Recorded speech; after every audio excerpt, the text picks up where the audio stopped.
গন্তব্যস্থল হায়দ্রাবাদ। সকাল সকাল আমরা চলে এসেছি হাওড়া স্টেশনেতে। আজকে আমরা ট্রাভেল করতে চলেছি 12703 ফলকনামা এক্সপ্রেসে। তোমাদেরকে এই ভিডিওতে জানাবো কত করে ভাড়া এই ট্রেনের, সপ্তাহে কবে কবে ছাড়ে, কতক্ষণ সময় লেগেছিল, আর থার্ড এসি ইকোনমিতে ভাড়া কত পড়েছিল। অল ডিটেলস থাকবে তোমাদের জন্য এই ভিডিওতে। তাহলে চলো ভিডিওটা শুরু করা যাক। সকাল সকাল রেডি হয়ে আমরা চলে এসেছি হাওড়া স্টেশনেতে। আমাদের ট্রেনের ডিপারচার টাইম হচ্ছে সকাল 8:25। স্টেশনে পৌঁছে দেখি ট্রেন অলরেডি প্ল্যাটফর্মে দিয়ে দিয়েছে। তো ট্রেনে ওঠার পর ট্রেনের ডিপারচার টাইম যা ছিল সেই অনুযায়ী ট্রেন কিন্তু আমাদের ছেড়ে দিয়েছিল।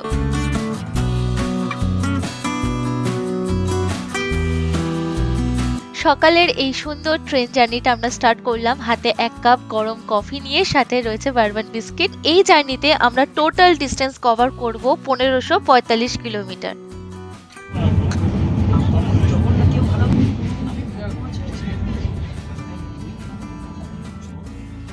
এই ফলকনামা এক্সপ্রেসের ফাইনাল ডেস্টিনেশন তো সেকেন্দ্রাবাদ, কিন্তু তার আগে হাওড়া থেকে এই ট্রেনটা যাবে বিশাখাপত্তনমে। তারপর ওইখানে অনেকক্ষণই হল্ট রয়েছে, সেই হল্টটা দিয়ে তারপর সোজা চলে যাবে সেকেন্দ্রাবাদে। তো তোমরা যারা ট্রেনে করে ভাইজ্যাগ ঘুরতে যাওয়ার প্ল্যানিং করছো তারা কিন্তু এই ট্রেনে করে যেতে পারো। এই ট্রেনটা যেতে যেতে একটা স্টেশনে দাঁড়ালো। জানলা দিয়ে তাকিয়ে দেখি পাশে দাঁড়িয়ে রয়েছে কন্যাকুমারী ডিব্রুগড় বিবেক সুপারফাস্ট এক্সপ্রেস।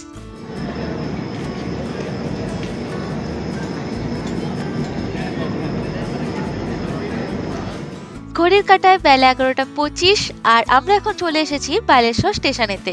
ট্রেন এখনো অব্দি অন টাইম রয়েছে আর এই স্টেশনেতে এই ট্রেনটার হল্ট রয়েছে 2 মিনিট। এখনো অব্দি কিন্তু আমরা প্রায় 231 কিলোমিটারের রাস্তা অতিক্রম করে ফেলেছি।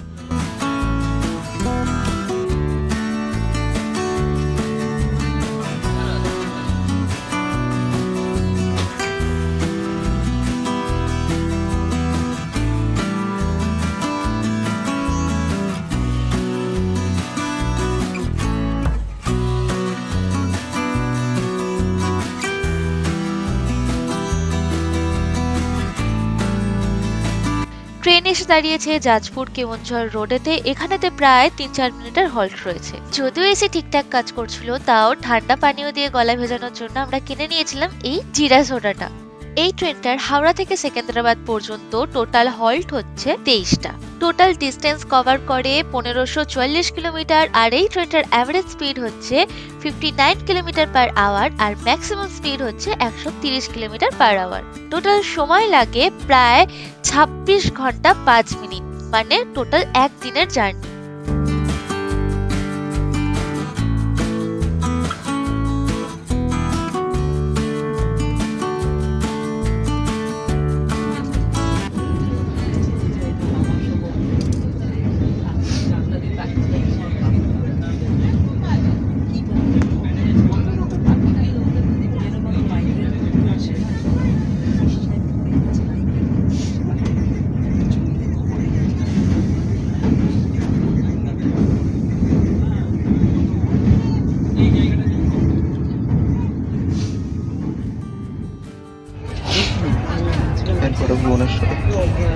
ঘড়ির কাঁটায় বেলা 2:21।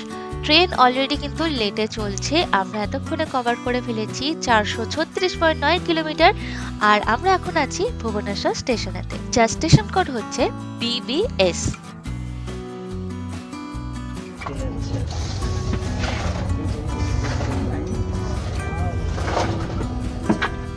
রাত 8টা বাজে আর ট্রেনটা এখনো অব্দি লেটেই চলছে।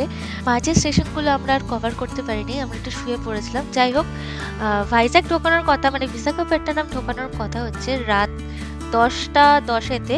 তো লেটস সি কটায় ঢোকায় বিশাখাপত্তনমেতে। আর হ্যাঁ, সাথে তোমাদের বলে দিই এই ট্রেনটা কিন্তু সপ্তাহের প্রত্যেক দিনই চলে। এটা আমাদের ফার্স্ট টাইম যে থার্ড এসি ইকোনমিতে ট্রাভেল করছি। এটার এমনি ভালো যে পরিষ্কার পরিচ্ছন্ন, দেন নিউ কোচ, দেন পরিষ্কার বালিশ, ব্ল্যাঙ্কেট সবকিছুই দিয়ে দিয়েছে। সঙ্গে reading light, charging port, fan, AC সবকিছু ঠিকঠাক কাজ করছিল। কিন্তু আমাদের একটাই নেগেটিভ পয়েন্ট যেটা লাগলো সেটা হচ্ছে এই থার্ড এসি ইকোনমিতে সিট বাড়াতে গিয়ে স্পেসটা অনেকটাই কমে গেছে, যার ফলে বড্ড কনজেস্টেড লাগছিল ব্যাপারটা। আর এতে আমাদের টিকিট ভাড়া পড়েছিল এক একজনের 1630 টাকা করে। আমরা ভায়া পেটিএম কেটেছিলাম, তো ট্যাক্স ফ্যাক্স নিয়ে টোটাল দুজনের পড়েছিল 3285।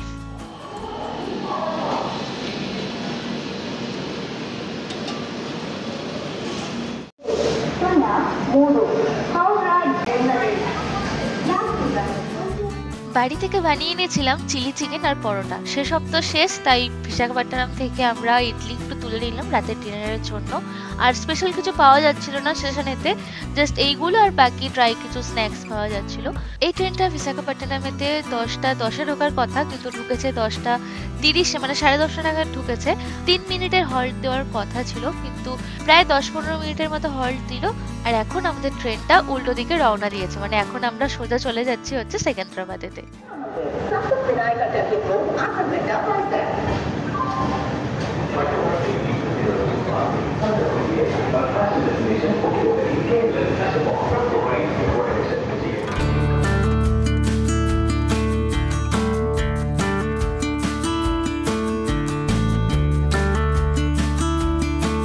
রাত প্রায় 11টা বাজতে যায়, আর তোমরা দেখতেই পাচ্ছ সবাই মানে ঘুমিয়ে পড়েছে।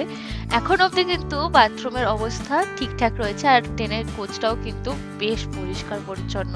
আর এই ট্রেনে করে ঘুরতে যাওয়ার সময় যদি ট্রেনের অবস্থা খারাপ থাকে, মানে নোংরা থাকে, তাহলে কিন্তু ঘুরতে যাওয়ার মজাটাই একদম নষ্ট হয়ে যায়। যাই হোক, এটা আমাদের ক্ষেত্রে হয়নি, এটা আমাদের একটা সৌভাগ্য। আর রাত করবো না, আমাদের ডিনার কমপ্লিট হয়ে গেছে, এইবারেতে শুয়ে পড়বো একবারে এক ঘুমে, তারপর সকাল।